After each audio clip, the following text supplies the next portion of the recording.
Topic है संख्या 10 है, नाम है मानवीय अधिवास। मानवीय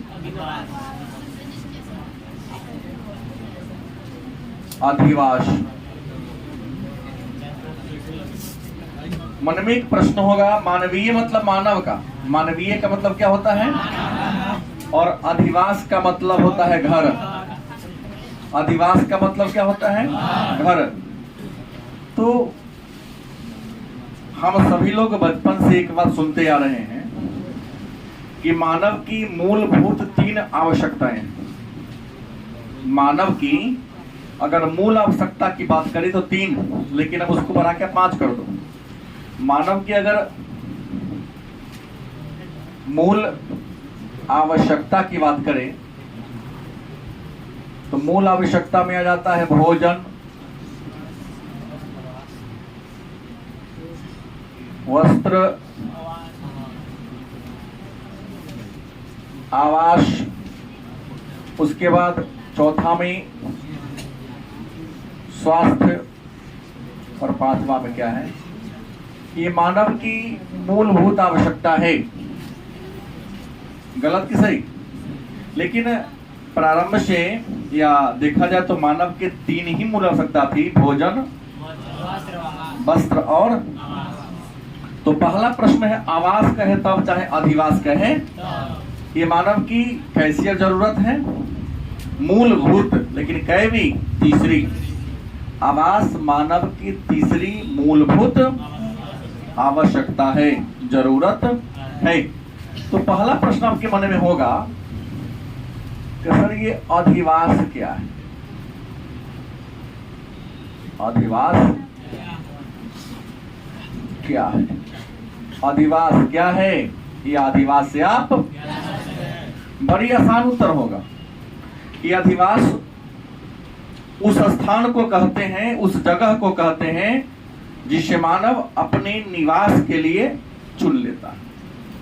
वह स्थान, वह जगह जिसे मनुष्य अपने निवास करने के लिए, माने घर बनाकर रहने के लिए क्या कर लेता है, चुन लेता है। उस स्थान को हम क्या कहते हैं? मन में एक प्रश्न आपको होगा कि सर मानव को अधिवास की जरूरत क्यों है? तो आप सभी जानते हैं कि आप सब क्या हैं, सामाजिक प्राणी हैं, है या नहीं है? आप सब कैसा प्राणी हैं? सामाजिक प्राणी हैं। इस नाते आप रहते कहाँ हैं? समाज में रहते हैं। और समाज में रहेंगे तो अपना एक अलग झोपड़ी होनी, रहने का एक ठिकाना होना। रहने का ठिकाना नहीं होगा, दूसरे के घर में कै दिन रहेगा जी? 1 से 2 दिन। तो प्रश्न है कि अधिवास उस स्थान को कहते हैं जिस स्थान को मनुष्य अपने निवास के लिए, अपने रहने के लिए क्या कर लेता है, चुन लेता है। उसी स्थान को क्या कहते हैं? किसी बच्चे को कोई तकलीफ है? नहीं तकलीफ है। अब सवाल होता है कि अधिवास की खासियत क्या है? एक प्रश्न आ सकता है ना कि अधिवास की विशेषता किसकी? अधिवास की। एक तो बात आप जान गए कि अधिवास क्या है, वह स्थान जिसे मनुष्य अपने रहने के लिए, अपने निवास करने के लिए क्या कर लेता है, चुन लेता है। उस स्थान को क्या कहते हैं? अधिवास कहते हैं। फिर एक मन में प्रश्न होगा कि सर इंसान को अधिवास की जरूरत क्यों होती है? क्योंकि मनुष्य एक सामाजिक प्राणी है, समाज में रहना, अपना घर बनाना पड़ेगा। तो कंजरवा की तरह कब तक जियोगे? करोड़वा की तरह? या यावर जीवन जीना संभव है आज के जमाने में? आज का युग विकसित युग, मतलब आज का युग आदि मानव की तरह नहीं है। आज हम लोग उत्पादक बन चुके हैं, खाद्य संग्राहक, और उत्पादक को एक स्थान पर निश्चित रूप से क्या करना पड़ता है, रहने पड़ता है। तो प्रश्न है कि अधिवास की विशेषता क्या है? तो पहली विशेषता है कि अधिवास में इंसान सामाजिक प्राणी की तरह रहता है। अधिवास में मनुष्य किसकी तरह रहता है? दूसरा, अधिवास की विशेषता है कि इंसान अपने सभी सामाजिक और सांस्कृतिक क्रियाकलाप को कहां करता है? अधिवास में करता है। सामाजिक एक्टिविटी करना हो या धार्मिक या कुछ भी क्रियाकलाप करना हो, उसके लिए करने के लिए क्या चाहिए? घर चाहिए। गलत कि सही? अधिवास इंसान को पहचान दिलाता है, ये हमारा घर है, ये मेरा घर है, ये उसका घर है। गलत कि सही? इंसान की पहचान दिलाता है क्या? अधिवास। तुम कितना बड़ा क्यों ना, लेकिन अपना अधिवास ना हो, तुम पर कोई भरोसा जल्दी ना करेगा, जान लेना। तुम्हारे पास कुछ भी नहीं है, लेकिन गांव में रहते हो, वहां एक घर है, अरे गांव का है, कोई बात नहीं है, इसको तुम्हारे पास साख रहेगा, बिना अधिवास के तुम्हारा साख भी नहीं होगा। गलत कि सही? और एक और विशेषता है, चाहे अधिवास बहुमंजिला हो या झोपड़ी मरई हो, सभी अधिवास पतली छोटी चौड़ी किसी न किसी प्रकार की सड़क से क्या होता है? जुड़ा होता है, जहां इंसान आसानी से आ जा सके। अब प्रश्न है एक और, तो ये अधिवास के रियल में प्रकार होते कितने? हाँ सर। आवास, हाँ अंतर है थोड़ा सा। अधिवास एक विशाल इलाका होता है, बड़ा इलाका होता है, और आवास एक व्यक्ति के घर को कहते हैं। बड़े इलाका में छोटा सा जो आपका व्यक्तिगत जो घर होगा उसको आप कहोगे आवास। अधिवास बड़े जगह जहाँ पूरे गांव का कह सकते हो अधिवास, क्या देखो जहाँ बहुत सारे लोग रहते हैं। आगे बढ़ो तो प्रश्न ये उठता है कि अधिवास के प्रकार होते कितने हैं? तो शायद मैं पहले पढ़ा चुका हूं, ना लिखा हूं इसमें आपको टेंशन होगा कथी लिखेंगे, लेकिन मैं आपको याद दिला चुका हूं, पढ़ा भी चुका हूं कि अधिवास दो ही प्रकार के होते हैं। एक ग्रामीण अधिवास और दूसरा क्या नहीं बताया हूं? एक ग्रामीण अधिवास और दूसरा, मन में होगा ये ग्रामीण अधिवास क्या है? तो ग्रामीण अधिवास उस अधिवास को कहते हैं जहां के लोग प्राथमिक क्रियाकलाप में लगे होते हैं। और सब बात बता दिया हूं, हम तो बोल देंगे, फिर भी काम चलना चाहिए आप लोगों का, क्या जी? इतिहास में भी चर्चा किया हूं, पॉलिटिकल में भी चर्चा किया हूं, ज्योग्राफी में तो कर ही रहा हूं। शहरी अधिवास उस अधिवास को कहते हैं जहां इंसान द्वितीयक अपने जीविकोपार्जन के लिए द्वितीयक और तृतीय क्रियाकलाप में लगे होते हैं, उस अधिवास को क्या कहोगे? गलत कि सही? और ग्रामीण अधिवास उस अधिवास को कहेंगे जहां के लोग अपने जीविकोपार्जन के लिए, अपने जीविका के लिए प्राथमिक क्रियाकलाप में। अब हमें नहीं बताना होगा कि प्राथमिक क्रिया में कभी कभी आता है, बताना पड़ेगा क्या, और द्वितीय क्रिया में क्या क्या आता है, हमें नहीं लगता ना बताना पड़ेगा, कई बार चर्चा हो चुकी। अब दूसरा महत्वपूर्ण बात है, तो सर ये तो हो गया अंतर क्रियाकलाप के आधार पर आपने बांट दिया, गलत कि सही? लेकिन एक और बात जान ले कि ग्रामीण अधिवास की भी अलग विशेषता है और शहरी अधिवास के भी एक विशेषता है। क्या? शहरी अधिवास में जो भी मकान होगा वो ईंट और कंक्रीट का होगा, मैक्सिमम। शहरी अधिवास मैक्सिमम ईंट और कंक्रीट के होते हैं, लेकिन आज भी ग्रामीण अधिवास ईंट कंक्रीट के साथ साथ खपरेल, मरई, झोपड़ी सब प्रकार के होते हैं, नहीं है क्या? कोनो गांव से आप लोग आए हुए हैं, गांव में पक्का मकान है, झोपड़ी भी है, खपरेल भी है। खपरेल का एक रूप है एस्बेस्टस, हाँ एल्वेस्टर जगह कहे आप लोग, नाम सुधा एस्बेस्टस होता है क्या जी? प्रचार में लिखा था एस्बेस्टस, आप कर दी एल्वेस्टर, कोई बात नहीं है, नाम है ना, समझ रहे हैं ना? घर के छप्पर को बनाने के लिए सीमेंट का या टीन का जो चौड़ा पत्तल का यूज किया जाता है, उसी को कहते हैं आप लोग हैं, हाँ एलिवेस्टर का। उम्मीद है समझ गए होंगे। अब सवाल है, तो ग्रामीण और शहरी अधिवास में वर्गीकरण का आधार क्या है? वर्गीकरण का मतलब ग्रामीण अधिवास और शहरी अधिवास में जो वर्गीकरण किया गया है, बंटवारा किया गया है, इस बंटवारा का आधार क्या है? तो मैं बहुत पहले बता दिया हूं कि बंटवारा का पहला आधार क्या है? व्यवसाय। क्या व्यवसाय माने? पेशा या कारोबार। पेशा या गांव के लोग कौन कारोबार करते हैं? खेती बाड़ी, पशुपालन। और शहर के लोग क्या करते हैं? नौकरी चाहे अपना बिजनेस करते हैं। तो पहला वर्गीकरण का आधार क्या होगा? दूसरा वर्गीकरण का आधार होगा जनसंख्या का। जनसंख्या का आकार। गलत किस है? देखो, शहर में जनसंख्या का घनत्व बहुत ज्यादा होता है और गांव में जनसंख्या का घनत्व क्या है? तो जनसंख्या के आधार पर भी वर्गीकरण किया गया। एक बात और जान ले कि अलग अलग देशों में किसी बस्ती का शहर होने के लिए जनसंख्या का पैमाना अलग अलग है। जैसे अगर हम बात कर ले स्वीडन, क्या बात कर ले? स्वीडन एंड डेनमार्क की बात कर ले,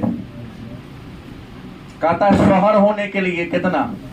250 व्यक्ति हो गया, क्योंकि इतनी कम आबादी है जिसका हिसाब नहीं। शहर का दर्जा प्राप्त करने के लिए कितना चाहिए?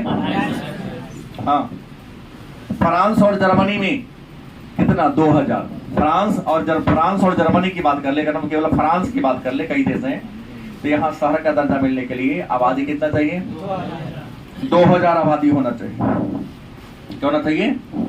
2000 होना चाहिए। लेकिन वहीं अगर हम इंडिया की कर ले बात, भारत की बात कर ले, तो भारत में किसी बस्ती को अगर शहर का दर्जा कहलाना है तो कम से कम आबादी कितना रखना पड़ेगा? 5000 से कम वाला बस्ती को शहर का दर्जा नहीं दिया जाता है। गलत से गाँव में रहेगा। तो प्रश्न है कि देखिए ऐसा क्यों? क्योंकि वहां जनसंख्या कम है, अपने यहाँ जनसंख्या क्या है? ज्यादा है। इस बात को जान के आगे की चर्चा करो। एक छोटा सा प्रश्न है, उपनगरीकरण क्या है? उपनगरीकरण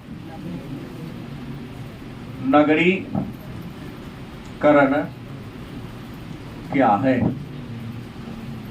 उपनगरीकरण क्या है? नहीं भाई, उप माने पीछे होता है। उप माने क्या होता है? किसी नगर के पीछे। जैसे बहुत बड़ा कोई शहर है, मान लो आप सीतामढ़ी में रहते हो, सीतामढ़ी मेन टाउन होगा, लेकिन सीतामढ़ी टाउन से पहले अब जाके देखिए बोहराहट विकसित हो रहा है, इधर मोहनपुर विकसित हो रहा है, कितना हो रहा है? तो बड़े शहर के पहले ही जिस छोटे छोटे शहर का धीरे धीरे क्या हो रहा है? एक न दिन वो शहर बड़का शहर में क्या हो जाएगा? मिल जाएगा, सट जाएगा। गलत किस है? इसी प्रक्रिया को कहते हैं। नहीं, वह शहर जो किसी बड़े शहर के 1-1.5 किलोमीटर पीछे या 2 किलोमीटर पीछे धीरे धीरे क्या हो रहा है? डेवलप कर रहा है, विकास कर रहा है। एक दिन विकसित होकर बड़े शहर में क्या हो जाएगा? वो मिल जाएगा, सट जाएगा। क्या कहोगे उसको आप? उपनगरीकरण के नाम से जानते हैं। आगे चर्चा करो। उम्मीद है यहां तक समझ गए आप लोग। अब अगला प्रश्न मेरे मन में आ रहा है कि बस्तियों के प्रकार के बारे में चर्चा कर ले। प्रश्न क्या है? बस्तियों के प्रकार, मतलब बस्ती के कितने प्रकार हैं, इसके बारे में हम लोगों को क्या करना है? चर्चा करना है। इसके बारे में हमको जानकारी प्राप्त करना है। तो बस्ती के प्रकार कितने हैं? तो सबसे पहले बता दें, बस्ती को कई आधार पर बांटा गया है। पहला वर्गीकरण किया गया है आकृति के आधार पर। किस आधार पर? आकृति के आधार पर।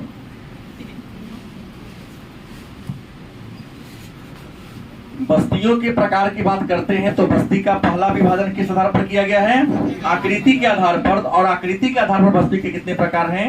2 प्रकार हैं। कितने प्रकार हैं? 2। एक सघन, पहला कौन है? सघन बस्ती, और दूसरा कौन है? प्रकीर्ण बस्ती। क्या है? अब कहेंगे सर आकृति के आधार पर बस्ती के कितने प्रकार हैं? 2 प्रकार। पहला कौन है और दूसरा कौन है? परिभाषा भारी नहीं है। सघन से नाम चलता घन। सघन मतलब वह बस्ती जिसमें जो घर बने हैं काफी सटा सटा हो। जब 2 घरों के बीच की दूरी काफी कम हो, अरे बालक, उस बस्ती को क्या कहेंगे?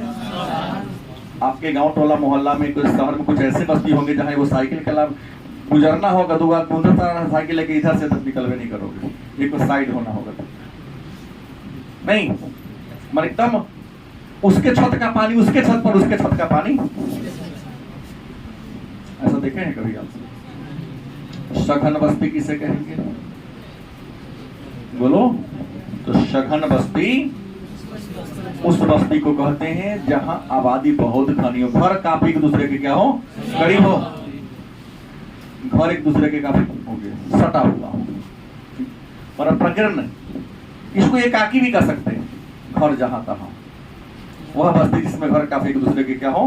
दूर हो, उस बस्ती को क्या कहेंगे? और प्रकीर्ण बस्ती को विद्वान कुछ कृषि गृह या वास गृह भी कर दिया। कृषि गृह या वारा गृह भी कर दिया नाम। और सॉरी, वास गृह, कृषि गृह जो खेत में घर होता है, मकई की रखवाली करने के लिए, आलू की रखवाली करने के लिए ना होता है। देखें कि नहीं? यहाँ आगे। अब आकृति के आधार पर बस्ती के कितने प्रकार हो गए? 2 हो गए।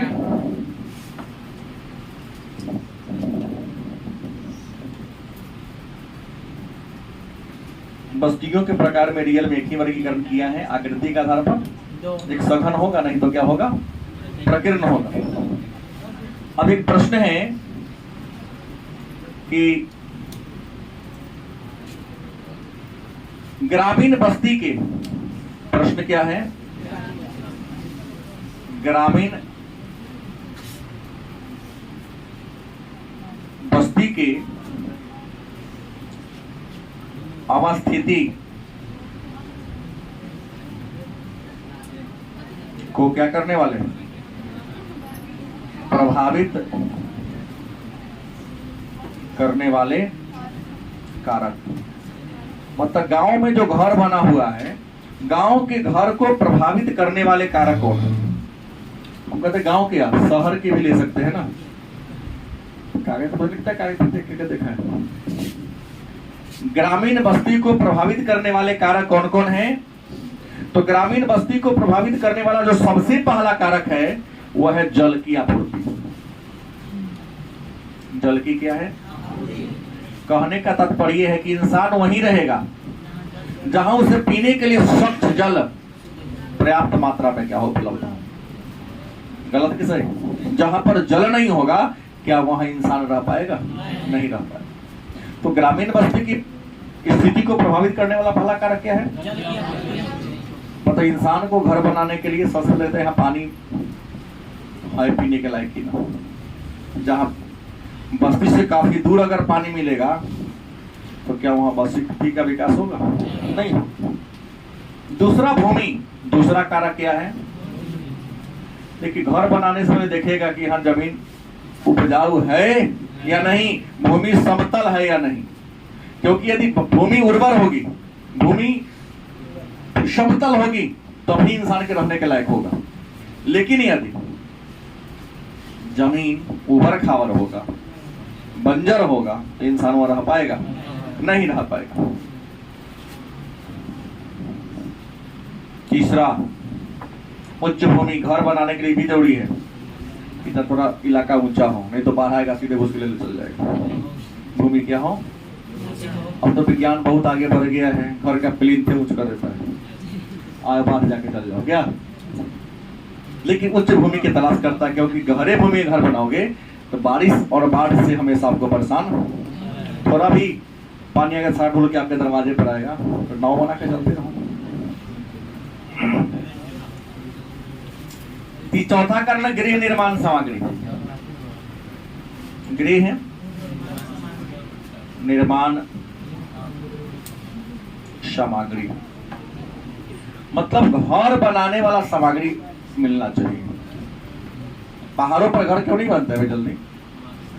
रेगिस्तानी क्षेत्र में ज्यादा घर क्यों नहीं देखने को मिलता है? क्योंकि वहां घर बनाने की सामग्री उपलब्ध करा पाना मुमकिन ही नहीं, नामुमकिन वाली बात हो जाती है, असंभव सा प्रतीत होने लगता है। इसके अलावा पांचवा कारण और हो सकता है सुरक्षा। देखिएगा, लोग वही घर बनाएंगे जहां से पहले 10-12 घर रहता है। अकेला जल्दी बनाने से डरता है, क्यों? दिन में तो सेफ है, रात में तो पहले ही घर के लिए चल जाएगा। दिनों में गारंटी नहीं, अगर फटकी में अकेला घर रहेगा तो 10 बदमाश जाएगा तो दिन में पूरा घर को लेकर चल जा सकता है। तो लोग वही घर बनाता है जहां वो सुरक्षित महसूस करता हो कि हमें कोई खतरा उचक्कों से या जानवर से ये ना हो। छठा कारण वर्षा। इंसान वही घर बनाएगा जहां वर्षा एक निश्चित पैमाना पर हो। कम होगा फिर भी नहीं बनेगा, क्योंकि कम होगा तो भूमि में जल का स्तर घट जाएगा, हैंडपंप पानी ही नहीं देगा। ज्यादा होगा तो खेती बाड़ी करना संभव नहीं है, जीवन यापन करना भी संभव नहीं हो पाएगा। तो वही रहेगा जहां एक लिमिट मात्रा में क्या हो, वर्षा हो। और एक और बात, ऊर्जा का सबसे बड़ा स्रोत क्या है? सूर्य का। इंसान वही घर बनाएगा जहां उसको सूर्य का प्रकाश हो, क्योंकि पृथ्वी पर ऊर्जा का सबसे बड़ा स्रोत कौन है? सूर्य का प्रकाश। इसके अलावा और भी कई कारक है, जैसे मिट्टी उपजाऊ होना चाहिए, आवागमन के साधन होना चाहिए। हम और भी ले सकते हैं 8 नंबर में, क्या ले सकते हैं? उपजाऊ मिट्टी, 9 में परिवहन के साधन, और 10 में क्या ले सकते हैं? संचार। ये सभी सुविधाएं होनी चाहिए, तभी इंसान वहां घर बना के रहेगा, नहीं तो इंसान के लिए वहां पर रहना संभव नहीं है, उसको बाहर फेंक दीजिए। अब सवाल है, एक छोटा सा प्रश्न, नियोजित बस्ती किसे कहते हैं? प्रश्न क्या है? नियोजित बस्ती किसे कहते हैं?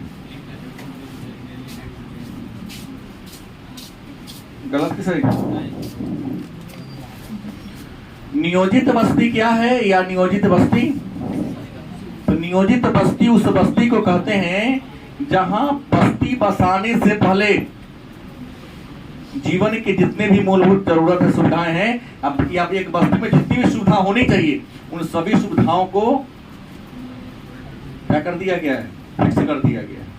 मतलब कॉलोनी को बसाने से पहले पार्क कहाँ बनेगा, बाजार कहाँ बनेगा, विद्यालय कहाँ बनेंगे, सड़क कहाँ और कितनी चौड़ाई में बनेगी, गलत कि सही? इन सारे सुविधाओं को ध्यान में रखकर जब बस्ती का प्लानिंग किया जाता है तो उस बस्ती को क्या कहेंगे? शहर में आज जितने भी बस्ती बस रहे हैं सब नियोजित बस रहे हैं। ब्रोकर जमीन को खरीदता है, गलत कि सही? या बिल्डर सड़क निकाल देता है, नहीं पीछे पीछे जैसे निकाले हर प्लॉट के बगल से सड़क गुजार देता है, फिर प्लॉट का बिक्री शुरू करता है, गलत कि सही? जैसे आपके NH 104 के बगल में एक बस्ती बसाया है,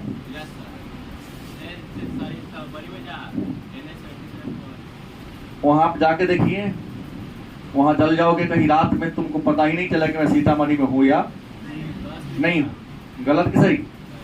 उसका आगे का मॉडल इतना सुंदर बना दिया, लगता है कि दिल्ली के किसी मोहल्ला में आ गए।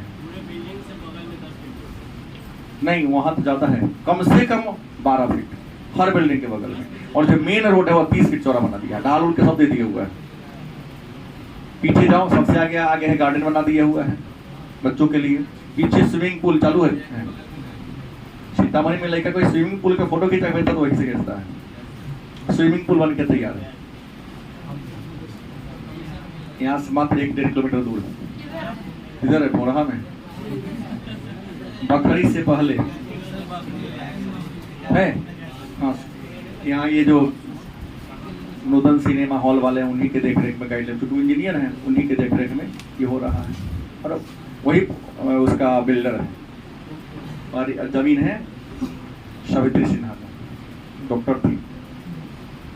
पहले तो 14 एकड़ में वह पूरा प्लॉटिंग था, मेरे ख्याल से 20-30 एकड़ में हो गया है। अब पूरे चारों ओर से 20 फीट ऊंचा बाउंड्री घेर दिया गया है और आने जाने का मात्र एक प्रवेश हुआ, एक ही गेट, दूसरा कोई नहीं। दिन भर आप लोग जैसे नौजवान को वहाँ ट्रेन लगा रहता है सेल्फी खिंचा खिंचा के फेसबुक डालने के लिए गेट पर। हम जब ही गए हैं क्योंकि हमारे आवास मुश्किल 7 किलोमीटर पड़ता है। 15 मिनट का रास्ता साइकिल से, रास्ता मोटरसाइकिल से 5 मिनट। तो प्रश्न है, नियोजित बस्ती उस बस्ती को कहेंगे जहां एक बस्ती में जो जो सुविधा होनी चाहिए उन सभी सुविधाओं का नहीं उपलब्ध करा दिया जाता है। एक बस्ती में अस्पताल चाहिए, एक बस्ती में बाजार चाहिए, एक बस्ती में जल निकासी के लिए एक नाला चाहिए।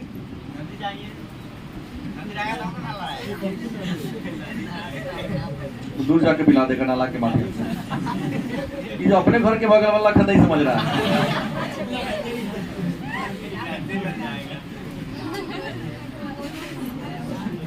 पिछले 15 दिनों से इसके घर में सब्जी नहीं बन रहा है।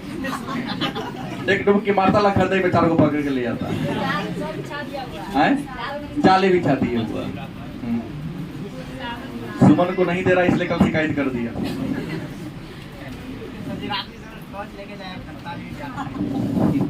मतलब ये भी रहता है।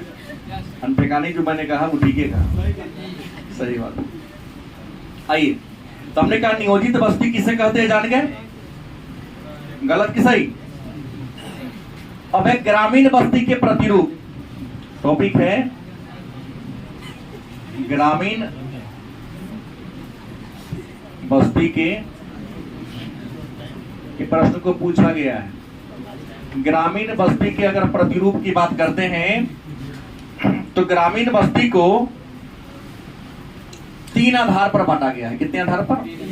ग्रामीण बस्ती के प्रतिरूप पर अगर हम चर्चा करें तो ग्रामीण बस्ती को कितने आधार पर बांटा गया है? 3 आधार पर बांटा गया है। कितने आधार पर? 3 आधार पर बांटा गया है। पहला वर्गीकरण किया गया है विन्यास के आधार पर। किस आधार पर? विन्यास के आधार पर।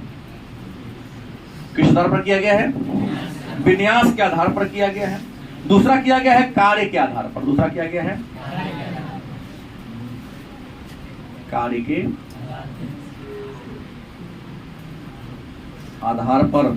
और तीसरा वर्गीकरण किया गया है कथी के आधार पर? बस्तियों की सीधी आकृति कहिए ना, आकृति के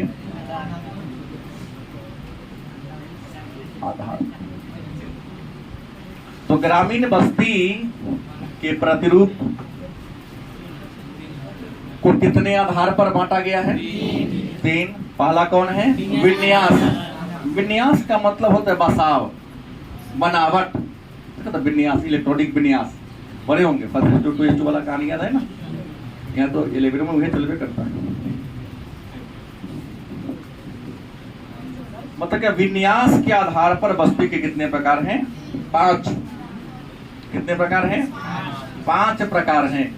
पहला कौन है? मैदानी ग्राम। पहला कौन है? मैदानी। भाई वह गांव जो समतल भूभाग में, समतल मैदान में बसा हो। जैसे अपना बिहार का मैक्सिमम, भारत का मैक्सिमम, विश्व की 90% गांव मैदानी क्षेत्र में बसा हुआ है। गलत सही? दूसरा पठारी ग्राम, माने पठारों पर। मैंने उच्च भूमि पर जो बस्ती बस गया उसे क्या कहेंगे हम? पठारी ग्राम। तीसरा क्या है? तटीय, नदी के किनारे होता है, नदी के किनारे किनारे जो घर बना लिया उस ग्राम को क्या कहोगे आप? तटीय ग्राम कहेंगे। चौथा क्या है? वन ग्राम, जंगल के अगल बगल में, जंगल के किनारे जो बस्ती बस गया उसे क्या कहोगे आप? और पांचवा क्या है? मरुस्थलीय ग्राम। रेगिस्तानी इलाके में जिस बस्ती का निर्माण कर दिया गया उसे आप क्या कहोगे? किसी को तकलीफ है? तो याद रखो, विन्यास के आधार पर ग्राम के कितने प्रकार हैं? वस्तुनिष्ठ प्रश्न हो गया। फिर कर देगा विन्यास के आधार पर ग्राम बस्ती के कौन प्रकार नहीं है, तो 5 को याद रखो। या फिर 2 नंबरी में पूछ सकता है कि विन्यास के आधार पर बस्ती के प्रमुख प्रकारों का नाम लिखो। ये इसका सफा थोड़ी ना होगा, लेकिन यहाँ आप देखेंगे याद रहेगा। रिकॉर्डिंग कर लीजिए, दोबारा देख लीजिएगा, मौका मिले तो। कहीं टाइम बचे 1.5 GB के बाद तो नहीं। दूसरा वर्गीकरण किसके आधार पर है? कार्य के आधार पर। किस आधार पर? और कार्य के आधार पर बस्ती के कितने प्रकार हैं? 4। कौन है? पहला कौन है? कृषि ग्राम, मतलब वह बस्ती जहां के लोग खेती बाड़ी में लगे हों, जिनके जीवन का आधार क्या है? खेती बाड़ी। उस ग्राम को क्या कहोगे? कृषि ग्राम कहेंगे। दूसरा कौन है? मछुआरों का ग्राम, वह गांव जहां के लोग मुख्य रूप से मछली पालन करते हैं, मछली को पालकर ही अपना जीवन यापन करते हैं, उसे मछुआरों का ग्राम के नाम से। चौथा लकर हारों का वह गांव जहां के लोग अपने जीवन यापन के लिए, आदिवासी लोग कुछ जंगल से लकड़ी काटता, शहर में जाके बेचता, उसे जीवन यापन चलाता है। मध्य प्रदेश में जाओ, झारखंड में जाओ, यहाँ बहुत ऐसे लोग जंगल में जाएगा, लकड़ी काट के लाएगा और शहर में जाके क्या कर रहे हैं? इस ग्राम को क्या कहेंगे? और पशुपालक ग्राम, पशु जहाँ के लोग अपने जीवन यापन के लिए मुख्य रूप से क्या करते हैं? पशु को पालते हैं। तो पशु को पालने वाले जो ग्राम है उसे क्या कहेंगे हम? पशुपालकों के ग्राम के नाम से। अब है आकृति के आधार पर। तो आकृति के आधार पर तो आकृति का हो तब, चाहे बसाव का हो तब, डिजाइन का हो तब, इसके आधार पर बनावट का हो तब, कई नाम हो सकता है इसका। आकृति का हो या बनावट का हो या संरचना का हो, इसी को अंग्रेजी में डिजाइन का हो, तब कुछ भी हो सकता है। तो आपको अंडरस्टैंडिंग पर निर्भर करता है कि आप इसको किस रूप में समझ पा रहे हैं। इस आधार पर बस्ती के कई प्रकार है। पहला कौन है? रैखिक। क्या है? रैखिक ग्राम। सड़क सीधा होता है, नदी भी सीधी बह जाती है, तो नदी के दोनों किनारे या सड़क के दोनों किनारे, सड़क केवल, जैसे मान लो ये सड़क है, मान लो क्या क्या ये सड़क है, सड़क के इधर किनारे बस्ती बस गया, इधर बस्ती बस गया, तो सड़क भी एक प्रकार का रेखा है और दोनों किनारे बस्ती बन गया, वो भी एक प्रकार का रेखा है। तो सड़क के किनारे जो बस्ती बस्ती उसे क्या कहते हैं?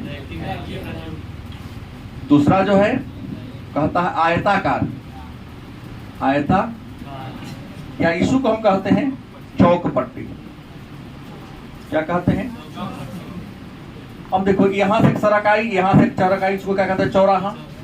क्या कहते हैं? चौराहा कहेंगे कि ना कहेंगे? ये चौराहा के अगल बगल में जो गांव विकसित हो गया, जो बन गया, उसे क्या कहें?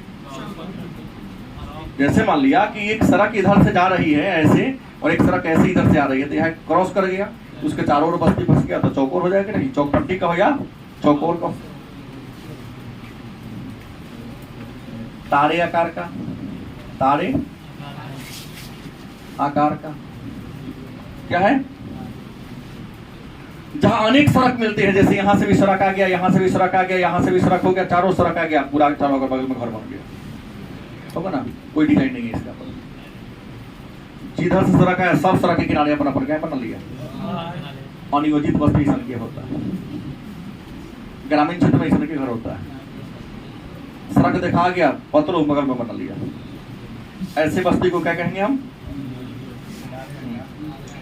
चौथा कहता है टी आकार या वाई आकार, क्या या क्रॉस टी आकार। एक सड़क सीधा जा रही है, एक सड़क यहां से ऐसे आके मिल गई, हो सकता है? गलत कि सही? तो सड़क इधरो गांव इधर से इधरो गांव, देखने में टी लगेगा कि ना लगेगा? एक सड़क सीधा इधर से आ रही थी, सीधे आ रही, इसी में से सड़क इधर निकल गया, नहीं इधर जाने के लिए इधर था क्या मिल गया, तो बीच में घर बना लिया, देखने में क्या लगेगा? वाई जैसा लगेगा। नहीं समझे बात?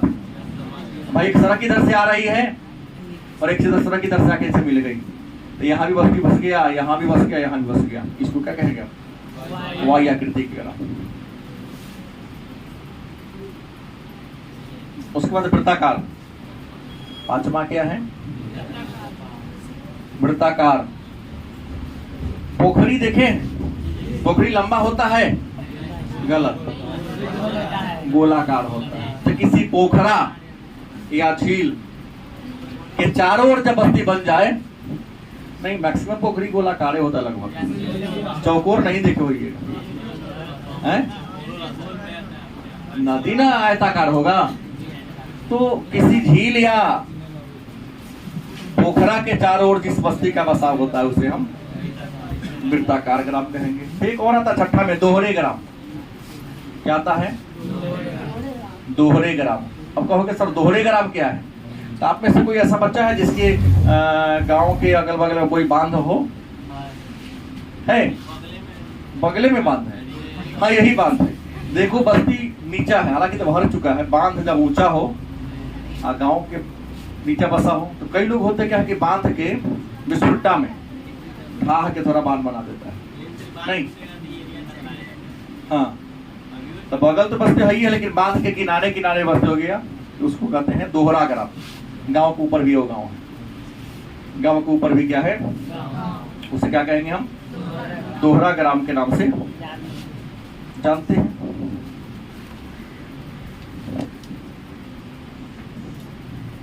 तो आकृति के आधार पर हमने कितना बताया? 6, कार्य के आधार पर, विन्यास के आधार पर 5। अब कल की क्लास में चर्चा होगी, कल नहीं परसों के क्लास में, या उसके बाद जब भी मौका होगा तो आपकी क्लास में चर्चा होगी कि ग्रामीण बस्ती की विशेषता क्या है, नगरीय बस्ती की विशेषता क्या है, नहीं, और नगर होते कितने प्रकार के हैं, गंदी बस्ती कैसे कहेंगे किसे। एक दिन और लगेगा इसमें सारे टॉपिक पर चर्चा